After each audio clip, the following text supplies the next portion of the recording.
लें जी, तो प्यार दीवानगी है ड्रामे की स्टोरी आज मैं आपके सामने लेकर आई हूँ। ये बेसिकली स्टोरी हर उस लड़की को देखनी चाहिए जो कि अपनी ज़िंदगी में किसी को बहुत ज़्यादा मोहब्बत करती है, ऐसे तैसे जैसे कैसे भी करके बस उससे शादी करना चाहती है। तो ये स्टोरी बेसिकली उन लड़कियों के लिए है। तो बिना टाइम वेस्ट किए वीडियो को करते हैं स्टार्ट। तो ये स्टोरी है एक लड़की राबी की जो अपनी ज़िंदगी में अपने फर्स्ट कज़न को बहुत ज़्यादा लाइक करती है। इसका कज़न भी इसको बहुत लाइक करता है। इसके कज़न का नाम मतीन होता है और दोनों दीवानगी की हद तक, जुनूनियत की हद तक एक दूसरे को लाइक करते हैं। लेकिन यहाँ पर प्रॉब्लम क्रिएट करती है लड़के की अम्मा जी।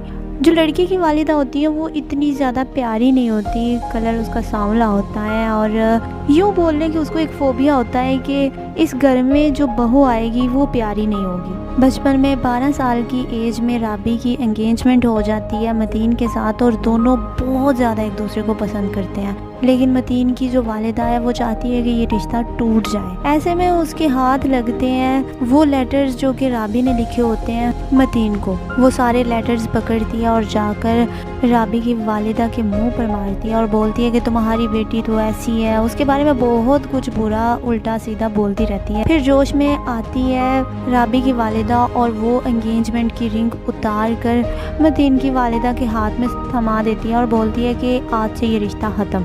फिर जब रिश्ता ख़त्म हो जाता है तो दोनों एक दूसरे को पागलों की तरह चाहने वाले बेचारे आशिक मरने की कंडीशन में आ जाते हैं। ऐसे में यहाँ पर एक और लड़का भी है जिसका नाम मतीन है। लड़का तो है नहीं बोलेंगे, उसको 40 साल उसकी एज है। समीहान जो है उसका दाऊद का करैक्टर इस ड्रामे में वो अदा कर रहे हैं। तो दाऊद भी बेसिकली बहुत ज़्यादा पसंद करता है राबी को और किसी भी तरीके से इसके साथ शादी करना चाहता है। फिर जब एंगेजमेंट टूटने की खबर पूरे मोहल्ले में फैलती है तो ऐसे में पता चलता है दाऊद की वालिदा को और वो दाऊद को कॉल करती है और पूछती है कि क्या मैं तुम्हारे लिए राबी का हाथ मांग लूँ। वो तो बस कहता है कि नेकी और पूछ कि मैं तो बचपन से ही उसको बहुत ज़्यादा पसंद करता हूँ और मैं तो बूढ़ा भी इसीलिए हुआ हूँ कि मैं उसके अलावा कहीं भी और शादी नहीं करना चाहता। तो दाऊद की वालिदा उसकी राबी के घर रिश्ता लेकर जाती है और उसके घर वाले भी रिश्ता देने से इनकार तो नहीं करते, लेकिन हाँ करना चाहते हैं। लेकिन पहले वो राबी की रजामंदी भी जो है ना वो जानना चाहते हैं। जब राबी को इस बात का पता चलता है तो वो कहती है कि डोली की जगह यहाँ से जनाजा उठेगा, भाई मेरी शादी की बात कहीं और तय ना करना। तो दूसरी तरफ मतीन जो है वो अपनी वालिदा को कहता है कि ये एंगेजमेंट की रिंग राबी के घर वापस दे के आओ वरना मैं खुद को कुछ कर लूँगा। लेकिन मतीन की जो वालिदा है वो इस चीज़ को नहीं समझती और बोलती है कि जाओ तुमने जो करना है वो कर लो, मैं ये रिंग वापस नहीं करने जाऊँगी। मतीन वहाँ पर घर से बाहर निकलता है और जाकर फ्यूल की एक पूरी बोतल जो है ना वो पी लेता है। मरने की कंडीशन में आ जाता है और बहुत बुरी इसकी कंडीशन हो जाती है। इसको हॉस्पिटल लेकर लोग जाते हैं। इसकी वालिदा को जब पता चलता है कि मेरे बच्चे ने तो उसके पीछे फ्यूल पी लिया है, फिर वो रिश्ते के लिए मान जाती है और फिर दोबारा एंगेजमेंट इन दोनों की होती है। वो इस तरह से होती है कि मतीन के दाऊद के पास उसकी बड़ी सिस्टर जाती है और जाकर बोलती है कि देखो राबी तुम्हें पसंद नहीं करती है तो अपनी ज़िंदगी को आज़ाब ना बनाना, तुम इस रिश्ते से इनकार कर दो, वो मतीन से शादी करना चाहती है। दाऊद कहता है कि इसी सिलसिले में मुझे एक दफ़ा बात करनी पड़ेगी राबी के साथ। जब वो राबी से बात करता है तो उसको पता चलता है कि ये तो वाकई में उससे सच्ची मोहब्बत करती है।